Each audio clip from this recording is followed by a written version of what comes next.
गणेशाय नमः। श्री सरस्वते नमः। श्री गुरुभ्यो नमः। जगद्गुरु नरेंद्राचार्य महाराज की जय। सद्गुरु काडसिद्धेश्वर महाराज की जय। संत शिरोमणि गजानन महाराज की जय। आद्य जगद्गुरु रामानंदाचार्य महाराज की जय। सियावर रामचंद्र की जय। गुरुर्ब्रह्मा गुरुर्विष्णू गुरुर्देवो महेश्वरा। गुरुर्साक्षात् परब्रह्म तस्मै श्री गुरवे नमः। सार्थ श्रीमद दासबोध दशक 18वा समास 6वा उत्तम पुरुष निरूपण। श्रीराम नाना वस्त्रे नाना भूषणे येणे शरीर शृंगारणे विवेके विचारे राजकारणे अंतरशृंगारे जे। अति सर्वत्र वर्जावे प्रसंग पाहोन चालावे हट निग्रहीन पडावे विवेकी पुरुषे। बरे ईश्वर आहे स्वाभिमानी विशेष तुळजा भवानी परंतु विचार पाहोनी कार्य करणे। म्लेंच दुर्जन उदंड बहुता दिसाचे माजले बंड या कारणे अखंड सावधान असावे। सकळ करता तो ईश्वरू तेने केला अंगीकारू तया पुरुषाचा विचारो विरुळा जाणे। न्यायनीती विवेक विचार नाना प्रसंग प्रकार परीक्षणे परांतर देणे ईश्वराचे। धर्मस्थापने से नर ते ईश्वराचे अवतार झाले आहेत पुढे होणार देणे ईश्वराचे। पुंडलिक वरदे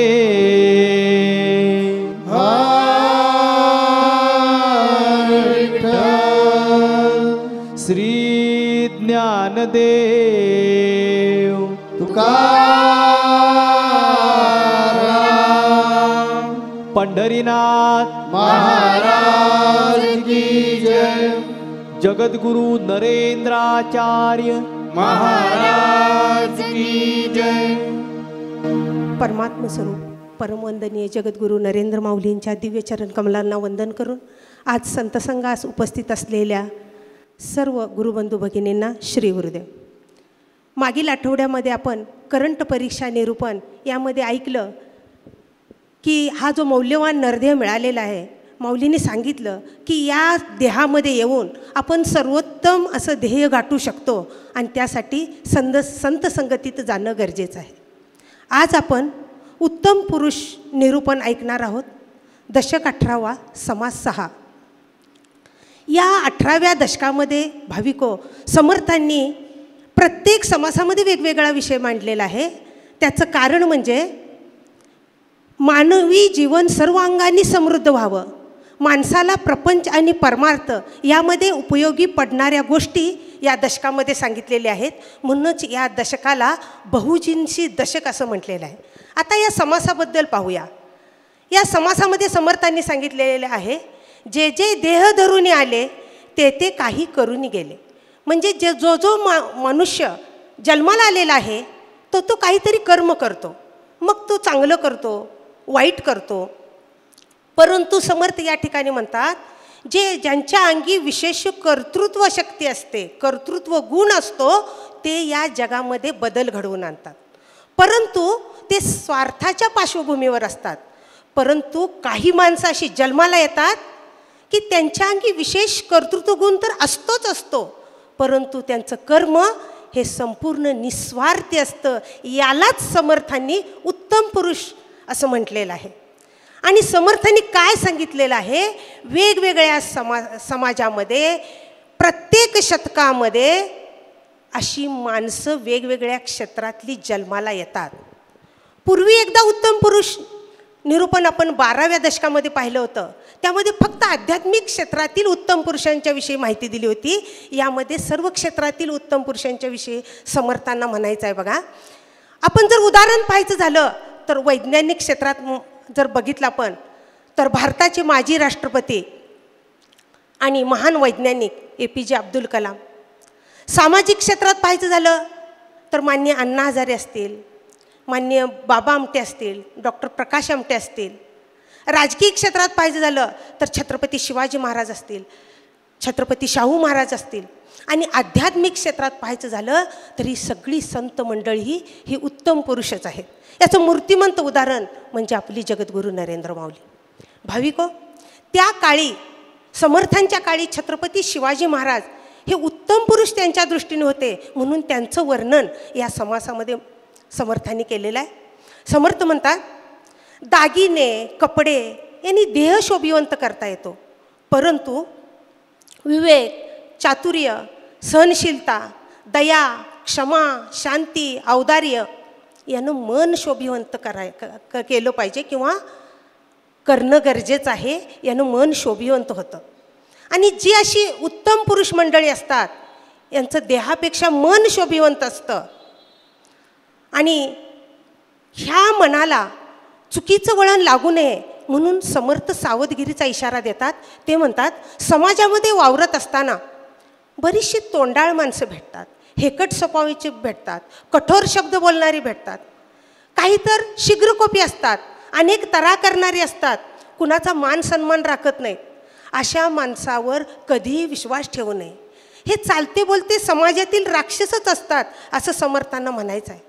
आणि पुढे राजकारणाचे धडे देताना समर्थ म्हणतायत की नेहमी एकच प्रसंग सारखा येणार नाही, एकच नियम सर्वत्र लागू होणार नाही, म्हणून विचाराने कार्य करावे, सावधगिरी बाळगावी. जो पुरुष थोर सामर्थ्य संपन्न असतो त्याच्याकडे अनेक व्यक्ती असतात, त्याच्यावर निष्ठा ठेवणारी लोक असतात, लोकसमूह असतो. तर अशा लोकांना त्यांच्या निष्ठा आपण जपल्या पाहिजेत, त्यांना आपण ओळखलं पाहिजे, त्यांची पारख केली पाहिजे. असं सांगताना मला या ठिकाणी एक छत्रपती शिवाजी महाराजांच्या जीवनातील दृष्टांत आठवतो. महाराजांनी अवघ्या 15व्या वर्षी स्वराज्य स्थापनेची प्रतिज्ञा केली. आता स्वराज्य स्थापन करायचं आहे म्हणजे सैनिक हवं आहे, मावळे हवे आहेत. तर त्या दृष्टीने ते समाजामध्ये ते पाहत फिरत होते. आणि एके दिवशी एक मुलगा दांडपट्ट्याचा खेळ खेळत असतो आणि तो खेळ खेळताना तो इतका त्याच्यामध्ये कर्तबगारी त्याची दिसत असते की तो 10 फुटावरून उडी मारून असा दांडपट्टा फिरवत असतो. तो खेळ संपतो, लोक त्याला अर्धा आणा 1 आणा टाकतात, निघून जातात. शिवरायांना खूप वाईट वाटतं. ते त्या मुलाजवळ जातात आणि म्हणतात, तू माझ्याबरोबर हा खेळ खेळणार का? तो विचारतो, कसला खेळ? शिवाजी महाराज म्हणतात, स्वराज्याचा खेळ. तो लगेच तयार होतो, शिवरायांच्या सेनेत भरती येतो. भाविको, हाच तो जिवा महाला. ज्यावेळी अफजल खानच्या भेटीच्या वेळी सय्यद बंडाला उडी मारून त्याचा शिरच्छेद करणारा हाच तो जिवा महाला. म्हणूनच म्हटलं जातं, होता जिवा म्हणून वाचला शिवा. तात्पर्य काय? ही जी पारखी नजर छत्रपती शिवाजी महाराजांच्याकडे होती, जी रामदास स्वामींना अपेक्षित आहे ती. भाविको, आपणही पाहतोय आपल्या जगद्गुरू नरेंद्र माऊली काय करतायत. आज ज्या भक्तांच्याकडे, ज्या शिष्यांच्याकडे जे सद्गुण आहे, कौशल्य आहे, ते बरोबर हेरतात, त्यांना वेचतात आणि त्यांचा समाजाच्या कार्यासाठी उपयोग करतात, ईश्वरी कार्यासाठी उपयोग करतात. कारण समर्थांनी सांगितलंय, हे उत्तम पुरुष असतात, यांच्यावर सदैव ईश्वराची कृपा असते. ईश्वर सदैव यांच्या रक्षणार्थ तयार असतो. यांचं कार्य म्हणजे ईश्वरी कार्य असतं. माऊली आपले कलागुण या ईश्वरी कार्यात त्या कलागुणांचा उपयोग करतात, आपला पुण्यसंचय वाढवतात. बघा ना, ज्यांना या IT क्षेत्राचं ज्ञान आहे त्यांच्या ज्ञानाचा उपयोग करून आज माऊलींनी हे भव्य आणि दिव्य संतसंघ उभारणी केलेली आहे. प्रत्येक संतसंघाला आपण माऊलींचं दर्शन घेऊ शकतो. ज्यांना बोलता येतं त्यांना माऊलींनी प्रवचनकार केलेलं आहे. असे अनेक लोकांच्यातले सद्गुण ओळखून त्यांना योग्य दिशेने माऊलींनी नेलेलं आहे. भाविको, छत्रपती शिवाजी महाराज राजे होते. राजांना अनुसरून समर्थांनी उपदेश केला. परंतु आपली माऊली, आपण तर सर्वसामान्य माणसं आहोत, आपल्याला अनुसरून आपली माऊली सांगते की आपलं मनसुद्धा या स्फटिकासारखं स्वच्छ असलं पाहिजे, कारण स्वच्छ मनामध्येच परमेश्वर दिसतो. माऊली म्हणते आपले व्यवहार कसे असले पाहिजेत? आर्थिक व्यवहार चोख असले पाहिजेत. आपण कर्मानेच मोठे होतो आणि कर्मानेच आपला नाश होतो, म्हणून आपलं कर्मही स्वच्छ असलं पाहिजे. आपलं चालणं, उठणं, बसणं, बोलणं आदर्श असलं पाहिजे. आपली माऊली आणखी काय सांगते हो? सगळ्यात महत्त्वाचं म्हणजे आपण चारित्र्य संपन्न असलं पाहिजे. गुरूंना कधी फसवता कामा नये, कारण आत्म उद्धाराचा मार्ग फक्त सद्गुरूच सांगत असतात.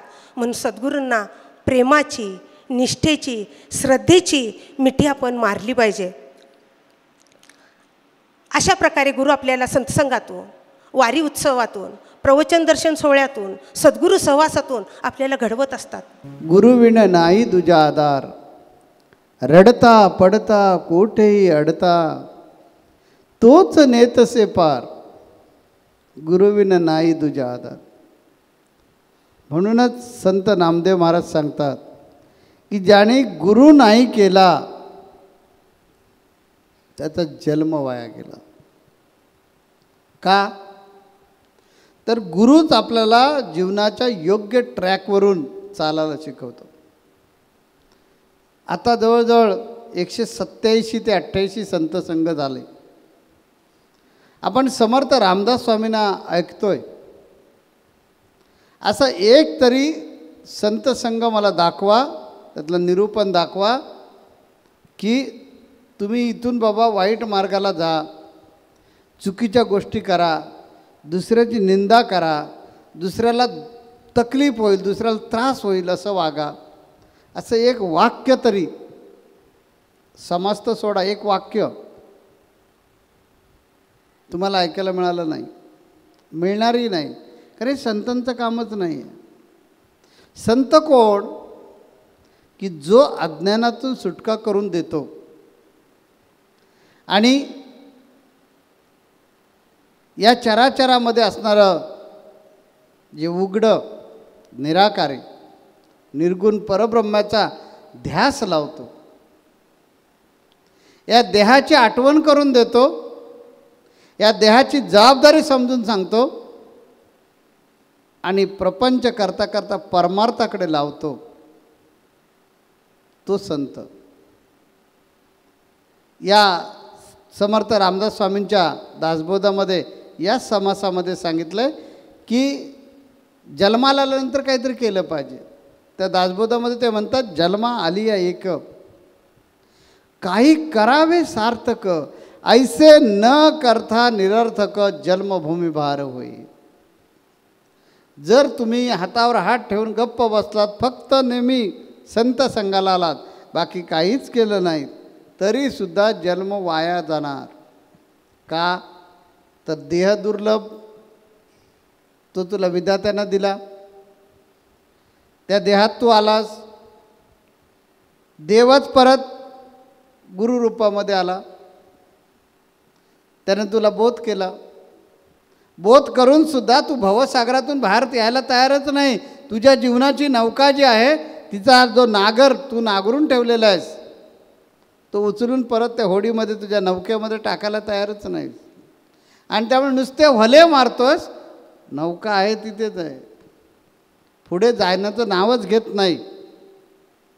म्हणून समर्थ रामदास स्वामींनी हा आज समास तुमच्या माझ्यासाठी खास करून तो घेतलेला आहे आणि त्याच्यातून सांगितलं की बाबा तू उत्तम पुरुष होऊ शकतोस. उत्तम पुरुष याचा अर्थ पुल्लिंग की स्त्रीलिंग, लिंगाचा काही संबंध नाही. ते स्त्रीला सुद्धा नरदेव म्हटलं आणि पुरुषाला सुद्धा नरदेव म्हटलं आहे की ज्या देहातून नारायणाचं स्वरूप आपण जाणू शकतो, ज्या देहातून आपल्यामध्ये असणाऱ्या नारायणाची ओळख करून घेऊ शकतो, तो देह स्त्रीचा आहे की पुरुषाचा याला महत्त्व नाही आहे. तर त्या देहामध्ये असं ताकद आहे, अशी क्षमता आहे की त्याच्यातून तुम्ही स्वस्वरूपाची म्हणजे त्या परमात्म्याची, स्वस्वरूप म्हणजे स्वतःची ओळख, त्या परमात्म्याची ओळख करण्याची क्षमता ज्या देहाला आहे त्याला नरदेह म्हटलं. आणि तुम्हा आम्हाला सगळ्यांनाच इथे बसल्या प्रत्येक स्त्री पुरुषाला संबोधून समर्थ रामदास स्वामी सांगतात की आपल्यामध्ये एक उत्तम पुरुष दडलेला आहे, त्याला बाहेर काढा. जो उत्तम कुणाला म्हणायचं की जो काही करू शकतो, घडवू शकतो, समाजाला काहीतरी देऊ शकतो, तो उत्तम. मग उत्तमाचे दोन प्रकार आहेत. एक स्वतःच्या स्वार्थासाठी समाजाला काही द्यायचं, त्याने समाजाची प्रगती होते, पण त्यात स्वार्थ असतो, त्याला उत्तम पुरुष म्हणतात. आणि दुसरा प्रकार असा की त्याच्यातून काही मिळवायचं नाही आहे पण समाजाचं हित साधायचं आहे, तोही उत्तम पुरुष. दोघांनाही उत्तम म्हणता येईल, परंतु त्याच्या सगळ्यात श्रेष्ठ पुरुष कोणता की जो निस्पृह भावनेनं, निरीच्छ भावनेनं समाजाला देतो, तो या दोन उत्तम पुरुषामध्ये सगळ्यात श्रेष्ठ पुरुष असं समर्थ रामदास स्वामी म्हणतात. आपल्याला सर्वांनाच उत्तम व्हायचं आहे पण स्वार्थासाठी नको. मला प्रवचनकार व्हायचं आहे का? लाखो लोक बघतील ना मला टी व्हीवर, मग मी त्या आमच्या ह्याना तिथून हात करेल, बघताय ना, याच्यासाठी नका हो प्रवचनकार. लाखो लोक मला ओळखतील स्वामींसारखं, लोक माझ्या पाया पडतील, माझं कौतुक करतील, माझी स्तुती करतील, याच्यासाठी नका हो उत्तम पुरुष. माझं ते कर्तव्यच आहे. का कर्तव्य आहे?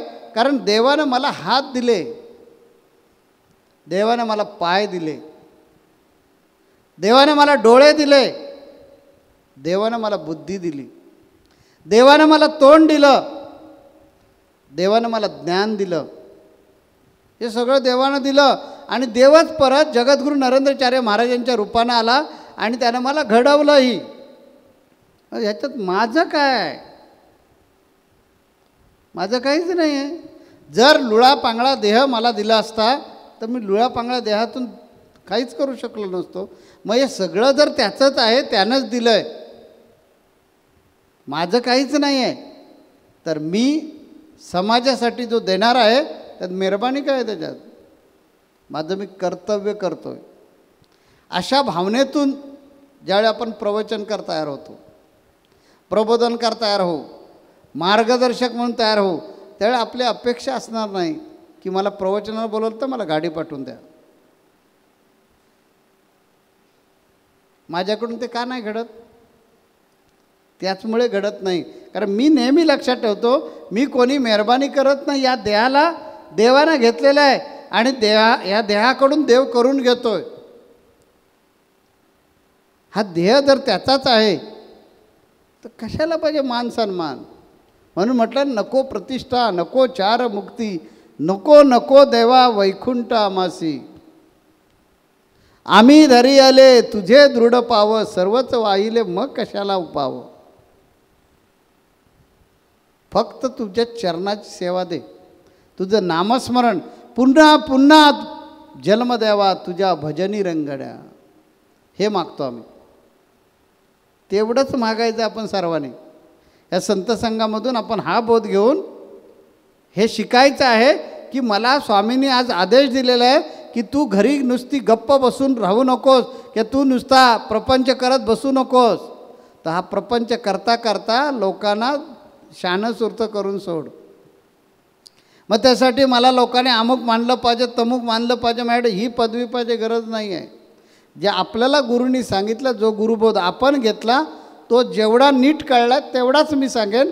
जो मला अजून पूर्ण कळलेलं नाही त्यासाठी मी संतसंग अटेंड करेन, वारीला जाईन, स्वामींना भेटेन आणि त्यांच्याकडून मार्गदर्शन घेईन, स्वामींची पुस्तकं वाचेन आणि त्याच्यातून माझं ज्ञान परिपूर्ण करून घेईन आणि ते मग लोकांना सांगेन.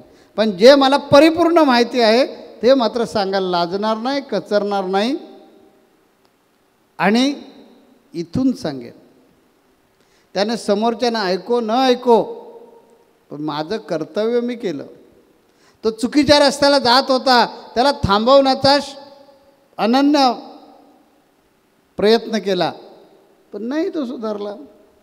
तो सुधारला तरी त्याचं मी श्रेय घेणार नाही आणि बिघडला तरी मला वाईट वाटणार नाही.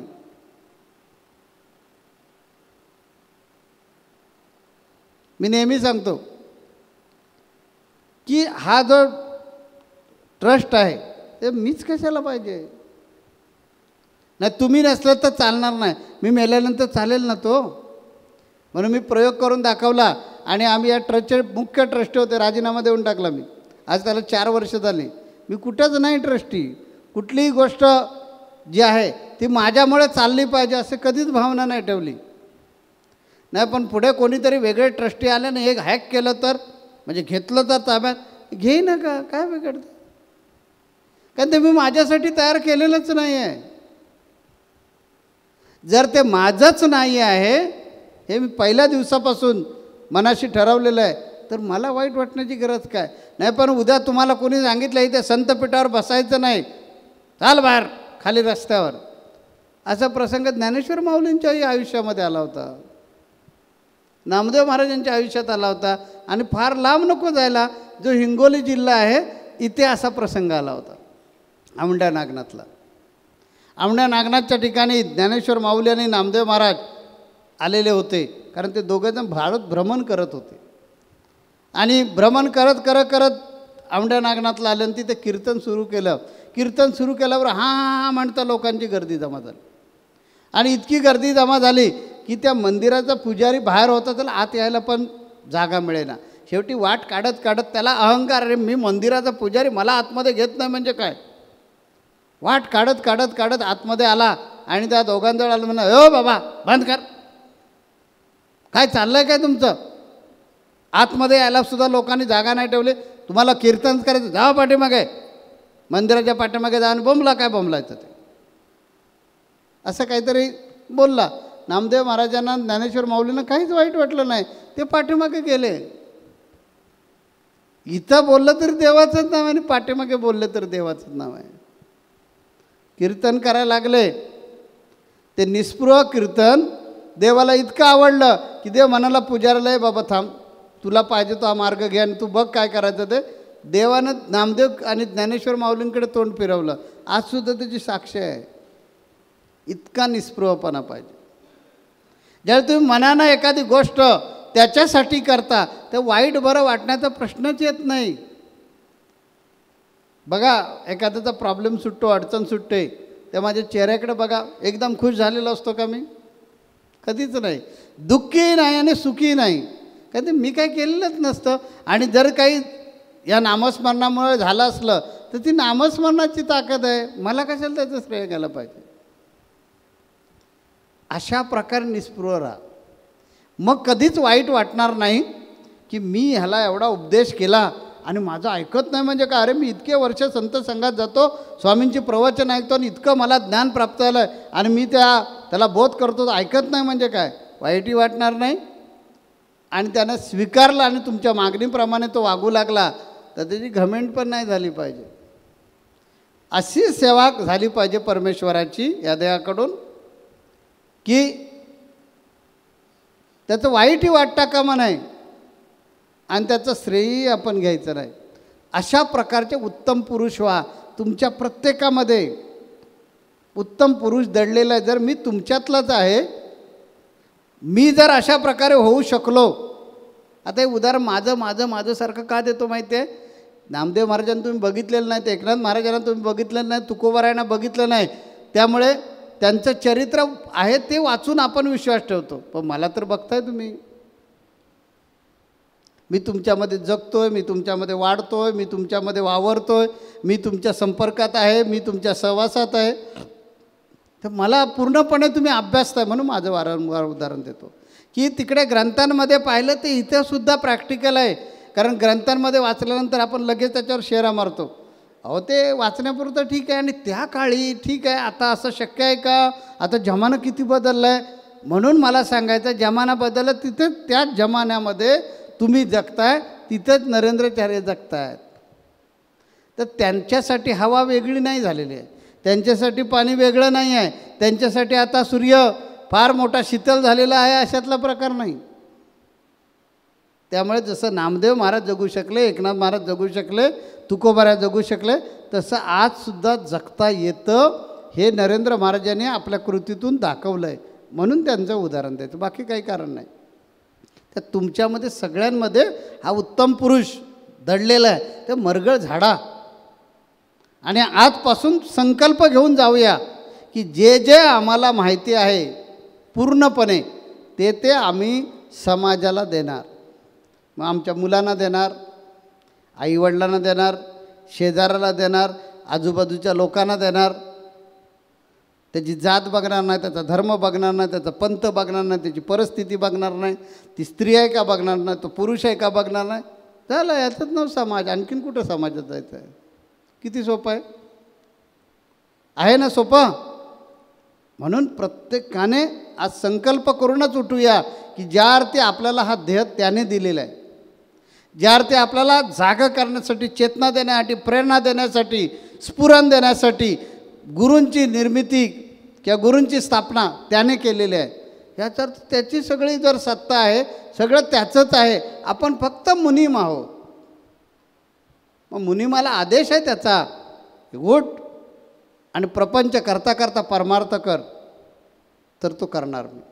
असं संकल्प घेऊन जाऊया आणि पुढच्या रविवारी परत येऊया. अजून काय समर्थ रामदास स्वामींना सांगायचं, कारण बहुजिन्सी हा समाज असल्यामुळे वेगवेगळ्या अँगलमधून, वेगळ्या भूमिकेतून समर्थ रामदास स्वामी आपल्याला सगळ्यांना अपडेट करतायत. आपल्याला सर्वांना अतिशय उत्तम पुरुष कसे होऊ, देव कसे बनू याचं मार्गदर्शन करतायत. का? कारण ते आई आहे आपली. म्हणून संतांना माऊली म्हणतो ना, आईचा ध्यास तोच असतो की मुलानं माझ्यापेक्षाही पराक्रमी व्हावं. त्यामुळे त्या आईचं बोध ऐकण्यासाठी, श्रवण करण्यासाठी पुढच्या आठवड्यामध्ये न चुकता 9च्या अगोदर संत संघाला आपण हजर राहूया. श्री गुरुदेव. जगद्गुरु नरेंद्राचार्य महाराज की जय. सद्गुरु काळसिद्धेश्वर महाराज की जय. संत शिरोमणी गजानन महाराज की जय. आद्य जगद्गुरु रामानंदाचार्य महाराज की जय. सिया वल्लभ रामचंद्र की जय.